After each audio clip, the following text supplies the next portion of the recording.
चलिए अगली खबर की ओर बढ़ते हैं। अगली खबर हमें मिल रही है देहरादून से। सीएम धामी के अधिकारियों को निर्देश। जोशी मठ को लेकर यहां पर दिशा निर्देश सीएम पुष्कर सिंह धामी ने अधिकारियों को दिए हैं। विस्थापित लोगों को स्वरोजगार से जोड़ा जाए, विस्तृत कार्य योजना बनाई जाए, आजीविका प्रभावित नहीं होनी चाहिए। ये तमाम तरह के दिशा निर्देश सीएम पुष्कर सिंह धामी की तरफ से दिए गए हैं अधिकारियों को। अभी से योजना बनाकर कार्य करें। जोशी मठ में लगातार भूधसाव हो रहा है।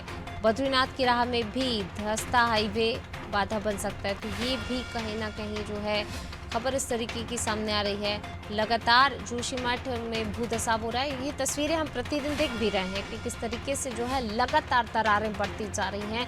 जोशीमठ में हर मकान, हर जो है दुकान की बात कर ली जाए, होटलों की बात कर ली जाए, तमाम चीज़ें प्रभावित हो रही हैं। बड़ी बड़ी दरारें आ रही हैं, जिसके कारण ध्वस्तीकरण की कार्यवाही भी लगातार हो रही है। और लगातार जिस तरीके से भूधसाव हो रहा है, बद्रीनाथ की राह में बाधा बन सकता है धंसता हाईवे, क्योंकि हाईवे, सड़क, तमाम जगह जो है दरारें आती जा रही। सरकार के लिए भी अब मरम्मत का कार्य चुनौती बन गया है। साफ तौर पर जाहिर सी बात है कि पूरा ही जोशीमठ जो है लगातार धंस रहा है और कहीं ना कहीं सरकार के लिए एक बड़ी चुनौती है।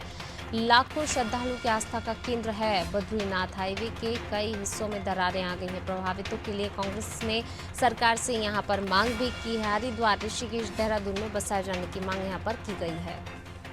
ज्यादा जानकारी के साथ सोनू हमारे साथ लगातार जुड़े हुए हैं। सोनू, एक एक करके मेरे आपसे अलग अलग सवाल रहेंगे इस चीज़ को लेकर। सबसे पहले तो हम यहाँ पर बात कर ले, जोशीमठ को लेकर अधिकारियों को तमाम तरह के दिशा निर्देश यहाँ पर दिए गए हैं। सबसे खास बात है कि विस्थापित लोगों को स्वरोजगार से जोड़ने की बात यहाँ पर कही गई है, बहुत ज़रूरी भी है ये। तो किस तरीके से जो है विस्थापितों को स्वरोजगार से जोड़ा जाएगा और इसके अलावा अधिकारियों को क्या दिशा निर्देश यहाँ पर और दिए गए हैं?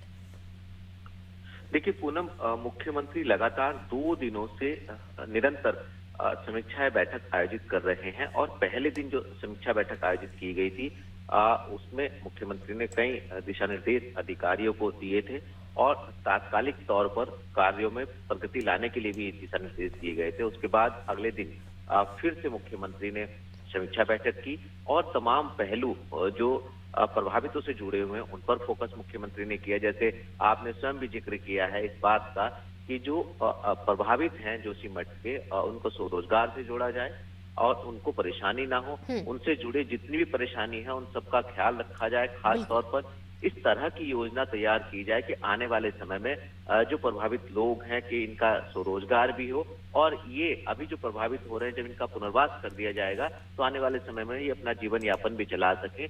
और इसके लिए मुख्यमंत्री ने अधिकारी को दिशा निर्देश दी। कई ऐसे पहलू हैं जो जोशीमठ के प्रभावितों से जुड़े हुए। जोशीमठ के प्रभावित जो लोग हैं, इनके जो बच्चे हैं, आने वाले समय में बच्चों की परीक्षाएं भी होंगी।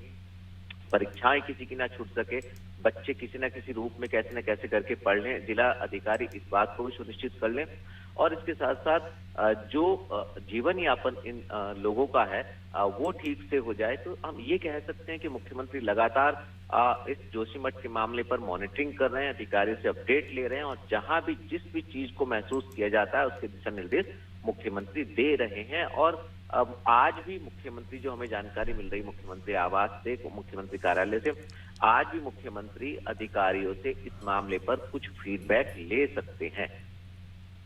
बिल्कुल, यहाँ पर अधिकारियों से फीडबैक यहाँ पुष्कर सिंह धामी ले सकते हैं, जिस प्रकार से लगातार दिशा निर्देश में यहाँ पर दिए जा रहे हैं। अब अगला जिक्र मैं यहाँ पर करना चाहूँगी, जिस प्रकार से बद्रीनाथ की राह में बाधा बन सकता है धंसता हाईवे, क्योंकि लगातार जो है दरारों का दायरा बढ़ता जा रहा है और ऐसे में हाईवे भी अब धंसता जा रहा है। बद्रीनाथ के लिए भी जो है गहराया है संकट। सोनू, देखिए, हम चर्चा कर रहे हैं जोशीमठ के मामले पर और जोशीमठ में जो दरारों का आकार बढ़ रहा है, इसमें पहले तो भवनों को गिराए जाने की बात आ रही थी, कुछ सरकारी भवनों को और होटल्स को। अब इसमें जो आवासीय भवन है उनको भी गिराए जाने पर शासन ने फैसला ले लिया है। और इसके साथ साथ जो इस क्षेत्र के मोटर मार्ग हैं, खासतौर पर जो नेशनल हाईवे हैं जो बद्रीनाथ तक पहुंचते हैं, इस हाईवे पर भी अब दरारें देखी जा रही हैं। तो ऐसे में देखिए, सामरिक लिहाज से भी ये क्षेत्र बहुत महत्वपूर्ण है, क्योंकि ये जो नेशनल हाईवे है ये चाइना तक का जो हमारा सीमांत क्षेत्र है, बॉर्डर एरिया है, वहां तक जाता है और सेना जो है वो इसी मार्ग से होकर के जाती है। और ये एकमात्र ऐसा रास्ता है जो बद्रीनाथ तक जाता है। तो ऐसे में अगर इस हाईवे पर दरारें आ रही हैं तो ये सरकार के लिए भी चुनौती है, खास तौर से बीआरओ के लिए जो बॉर्डर ऑर्गेनाइजेशन है उसके लिए भी एक चुनौती है, और आवाजाही के लिए तो दिक्कत है, क्योंकि देखिए अप्रैल माह में चार धाम की यात्रा शुरू होने वाली है और चारों धामों में से एक बद्रीनाथ विश्वविख्यात है और लाखों ऐसे श्रद्धालु जिनका आस्था का केंद्र है। तो बद्रीनाथ के दर्शन श्रद्धालु यात्रा सीजन में कैसे कर पाएंगे, ये सरकार के लिए एक बड़ी चुनौती है। और जो बाईपास मार्ग है वो अब इतनी जल्दी तैयार नहीं हो सकता है, तो इसका ट्रीटमेंट समय रहते किया जा सके, इस पर फोकस किया जा रहा है। और इसके साथ साथ जो बद्रीनाथ की यात्रा शुरू होने के बाद बद्रीनाथ के दर्शन करने लोग जाना चाहते हैं वो पहुंच सके। तो ये जो नेशनल हाईवे है, जो हाईवे के दरारें हैं, ये कहीं ना कहीं सिस्टम के लिए, सरकार के लिए एक चिंता बन रही है। तो इसका किस तरीके से समय रहते ट्रीटमेंट किया जाएगा और इस मार्ग पर आवाजाही लगातार बनी रहे, इस पर फोकस किया जाएगा, ये देखना होगा। जी पूनम। बिल्कुल, यहाँ पर जो है काफ़ी चिंता बढ़ गई है। दरारें तो नहीं थमी, लेकिन अगर दरारें नहीं थमती हैं तो एक बड़ा हिस्सा यहाँ पर ज़मींदोज़ हो सकता है। ऐसे में बद्रीनाथ धाम की राह बाधित होने के साथ भारतीय सेना का चीन सीमा से संपर्क भी कट सकता है, तो काफ़ी चिंताजनक बात। सोनू, साथ ही यहाँ पर आपसे एक चीज़ का और जिक्र करना चाहूँगी। प्रभावितों के लिए कांग्रेस ने सरकार से मांग भी की है, सरकार के सामने मांग रखी। हरिद्वार, ऋषिकेश और देहरादून में लोगों को बसाए जाने की मांग रख रही है कांग्रेस। ये तीन स्थानीय क्यों, और साथ ही जो मांग रख रही है क्या उस पर विचार भी संभव है? देखिए, ये कांग्रेस के प्रदेश अध्यक्ष ने बात कही है, और जो जोशीमठ क्षेत्र में जो जोशीमठ बचाव संघर्ष समिति के कुछ लोग हैं, उन लोगों ने इस बात को कहा है कि ये जो प्रभावित लोग हैं इनको टिहरी की तर्ज पर, आपको मालूम होगा पूनम कि जब कई साल पहले उत्तराखंड में जब टिहरी डैम बन रहा था तो उस समय जो पुरानी टिहरी वाला क्षेत्र था वो डूब क्षेत्र में आ गया था, जो इस वक्त अब टिहरी झील है। और ऐसे में इन लोगों को विस्थापित किया गया था। तो कुछ लोग तो टिहरी के पास में नई टिहरी के रूप में विस्थापित हो गए थे, कुछ लोग देहरादून, ऋषिकेश और हरिद्वार, क्योंकि एक मैदानी इलाका है, यहाँ पर विस्थापित किए गए थे। और सरकार ने विस्थापितों को सहयोग भी किया था आर्थिक रूप से जगह चयनित करने के मामले में। तो कांग्रेस अब टिहरी की तर्ज पर ही मांग उठा रही है कि जो जोशीमठ के प्रभावित हैं उनको देहरादून, हरिद्वार या ऋषिकेश के क्षेत्र में टिहरी डैम की तर्ज पर ही इन प्रभावितों को विस्थापित किया जाए। अब चूंकि सरकार पीपलकोटी में जगह चयनित कर चुकी है और अस्थायी तौर पर तमाम परिवारों को जो है वो विस्थापित कर चुकी है और कुछ को किया जा रहा है। तो ऐसे में सरकार जो है, सरकार ने अपनी मंशा पहले ही जता दी है, पूरा सरकारी अमला इसमें लगा हुआ है और जो पीपलकोटी का क्षेत्र है वहां पर स्थायी तौर पर विस्थापित करने की कार्य योजना बनाई जा रही है, क्योंकि इस पूरी प्रक्रिया में समय लगेगा। और ऐसे में अब कांग्रेस के नेता, देखिए इसको सियासत से भी हम जोड़ के देख सकते हैं और उनकी मांग के रूप में भी देख सकते हैं। जो संघर्ष समिति के लोग हैं और जो कांग्रेस के लोग हैं वो इस बात को कह रहे हैं कि इस पूरे के पूरे मामले में इन लोगों को देहरादून विस्थापित किया जाए, लेकिन देहरादून, हरिद्वार या ऋषिकेश में विस्थापित करना पूनम इतना आसान नहीं होगा।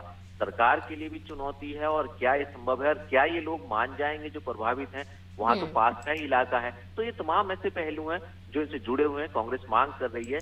हमें नहीं लगता कि सरकार इस मांग पर बहुत ज्यादा कांग्रेस की गंभीरता बरतेगी, क्योंकि सरकार पहले इस स्थान का चयन कर चुकी है। बिल्कुल सोनू, ये भी वाकई सोचने वाली बात होगी कि सरकार इनकी मांग मानती है या नहीं, क्योंकि विस्थापित करने की मांग, लेकिन उनके लिए इन्होंने चिन्हित करके दिए हैं ये तीन स्थान। ऐसे में अब सरकार क्या करती है ये भी देखने वाली बात होगी। फिलहाल सबसे बड़ा संकट जो है, जो लोग बेघर हुए हैं उनको घर की ज़रूरत है और सरकार को इस दिशा में ज़रूर कदम उठाना चाहिए। बने रहिएगा सोनू, आप हमारे साथ, में लौटूंगी आपके पास। तो विस्थापित जो हैं उनको विस्थापित करने का कार्य लगातार किया जा रहा है, लेकिन इसके साथ साथ ज़रूरी है कि उन्हें अन्य जगह, जब अभी तो राहत शिविर में पहुंचाए जा रहे हैं लोग, लेकिन जल्द से जल्द उनको एक छत और साथ ही उनके रोजगार की भी व्यवस्था यहाँ पर की जाए।